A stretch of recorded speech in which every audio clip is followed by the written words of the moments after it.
متابعين الغاليين، كل سنة وانتم طيبين وبالعيد يا رب متهنيين، وعيد مبارك عليكم وعلى كل الناس اللي بتحبوهم يا رب. تعالوا بقى نعمل ضيافة كده للعيد، تعالوا بقى ايه نعمل سابليه كده، حاجة جميلة وهتعجبكم ان شاء الله. معايا مكونات ايه بقى؟ 750 جرام دقيق، ومعايا نص كيلو زبدة، و250 جرام سكر بودر. تمام كده، كل ده نخله يا جماعه، والزبده بدرجه حراره المطبخ، ده اهم حاجه. ومعايا بيضتين وفانيليا، كله بدرجه حراره المطبخ.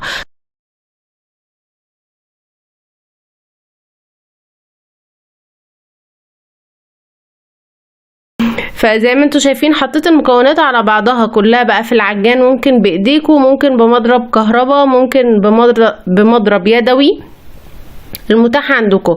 انا مش هعجن ولا اي حاجه، فما ينفعش عشان ما يعضمش منكم. وعملت معاكم الطرط كمان، ارجعوا شوفوه برضو، حاجه جميله جدا. زي ما انتم شايفين انا اول ما العجينه لمت معايا خلاص وقفت. تمام كده، هي سهل وبسيط، وبصراحة طلع معايا كمية حلوة وحاجة كده. يعني لو جالك ضيوف بقى في العيد هنقدمها. زي ما انتوا شايفين كده، اهم حاجة حطوها بين كيسين، او لو في عندكم مفرش سيليكون وحطوا عليها كيس عشان هي بتلزق شوية. معايا بقى القطاعات بتاعتي، اي اشكال بقى انتوا عندكم، وطبعا لو في اشكال اطفال بقى عشان الاطفال. بصوا هي طريقة كده معايا، فلازم يبقى فيه تحتها اللي هو المفرش السيليكون او كيس عشان تقدروا تتحكموا فيها، هي بتبقى طرية شوية. ممكن بقى زي ما انا قلت لكم، ممكن تحطوها في الفريزر تجمد، هتطلع معاكم بمنتهى السهولة. بس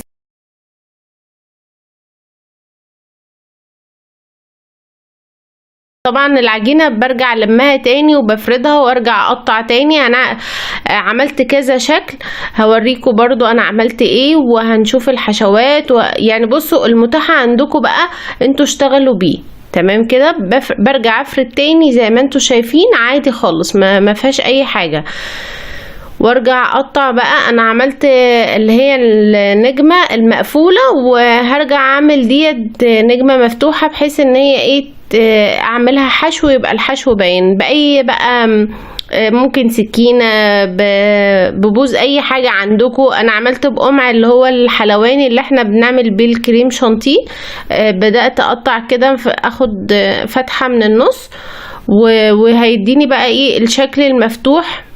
ايوه، عشان يبقى شكله حلو، اللي هو السابليه بتاعنا اللي احنا بنشتريه. وبصراحه بقى غالي قوي، فما شاء الله الكميه دي عملت لي كميه محترمه. الحمد لله عجبتهم. كل اللي اكل منها ما شاء الله بألف هنا على كل اللي اكل منها يا رب. بصوا هنا بقى هعمل ايه اللي هو الكور، او انا شايفاها ان هي الدوده او كرات السابليه، حسب بقى ما انتوا بتقولوا عليها. بدات عايزه اخليها كلها مقاس واحد، او ممكن تعملوا اللي انتوا عايزينه، بس انا حبيت ان هي يبقى شكلها حلو عشان يبقى كلها شكل واحد، فعملتها 5 جرام. عايزين بقى تعملوها 3 4. بصوا يعني بعمل الكورة واحطهم ورا بعض كده، هتشوفوا معايا دلوقتي. وطبعا ايه اما تدخل في الفرن هيمسكوا ببعض، ما تقلقوش. تمام كده، بدأت اعمل كده الكور بتاعتي. انا جبت بس الميزان جنبي عشان انا عايزاها كلها مقاسها واحد، بس لو انتوا عايزين تعملوها عشوائي عادي مفيش اي مشاكل. وطبعا التقطيعات ديت حاجة ترجع لكم بقى، والمتاحة عندكم بدعوا بقى. احنا ستات بيوت ما شاء الله، ربنا يدينا الصحة يا رب، ونعمل لأولادنا كل حاجة حلوة. بصوا هنا بقى عملت الشكل اللي هو بالقوارب الطرط الصغيرة، وعملت لها تفتيحات بالشوكة زي ما انتوا شايفين عشان ما تتنفخش معايا. عملت كام واحدة بس كده، كام شكل. شغلت بقى الفرن على درجة حرارة 200، ومش هتاخد منكم وقت، تقريبا ربع ساعة بالكتير قوي. ما شاء الله شوفوا الكمية بقى اللي طلعت معايا. تمام كده، هنبدأ بقى فقرة التزيين اللي انا بحبها يا جماعة. ده بستري اللي هو زي الكريم شانتيه، بيجي من عند الحلواني، بيتضرب زي الكريم شانتيه، او ممكن تعملوا كاستر براحتكم خالص. ممكن تحشوه بقى شوكولاتة، نوتيلا، الحشوات دي بقى على حسب ما انتوا عايزين بقى. طبعا العجينة انتوا ممكن تقسموها، تحطوا عليها معلقه كاكاو، يبقى نص كاكاو ونص فانيليا او نص ابيض. بس انا بصراحه ما كانش عندي كاكاو فمشيت الحال يعني. حطيت بقى مكسرات كده زي ما انتوا شايفين. التزيين بقى ده المتاح عندكم بقى، وربنا يزيدكم يا رب ويوسع عليكم، اللهم امين، ويوسع علينا جميعا يا رب العالمين. اللي هي الدودة او الكرات دي بدأت هنا مسيحة، ديت شوكولاتة خام مسيحة على الميكروويف او على حمام بخار يعني، وحط عليها معلقة زيت بس عشان تديني اللمعة اللي انتوا شايفينها.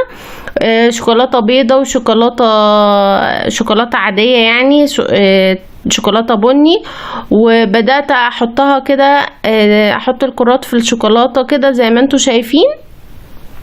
ايوه، واشيل اي زياده منها واحطها. اهم حاجه احطها على كيس، على كيس بلاستيك.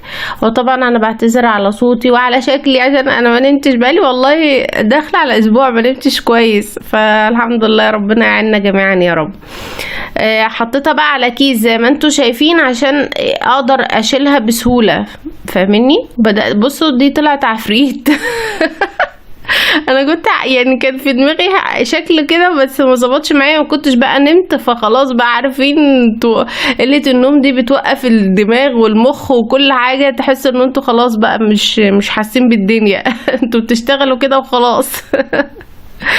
بس هنا بقى ايه، حطيت قفلت بين الاتنين كده بالشوكولاتة عشان تمسك، يعني التزيين ده بقى ايه، هنشوف في الاخر الشكل عامل ازاي. وانتوا بقى زي ما بقول لكم المتاح عندكم ده اعملوه يعني، واعملوا لاولادكم اللي هم بيحبوه. وحاجات كده جميلة بصراحة. دي مربى برضو حشيت يعني كام واحدة كده بالمربى زي ما انتوا شايفين كده. بس ده الشكل النهائي بقى كده زي ما انتوا شايفين. قولوا لي رأيكم ايه في الكومنتات. طبعا ما تنسوش تحطوا اللايك الجميل اللي زيكم. لو اول مرة تشوفوني قولوا لي بتتابعوني من اي بلد، وما تنسوش تشتركوا في القناة عشان ان شاء الله نبقى عائلة كبيرة كده بإذن الله. تعالوا بقى نحط كده الضيافة بتاعتنا.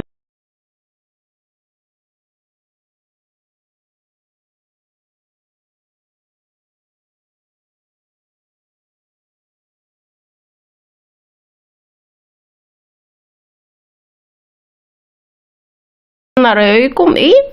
تمام كده وبس كده يا جماعه. ده كان فيديو النهارده، يا رب يكون الفيديو عجبكم وابقى خفيف عليكم، قدرت افيدكم لو بحاجه بسيطه. ومتنسوش تحطوا اللايك، واشوفكم في فيديو جديد. مع السلامه.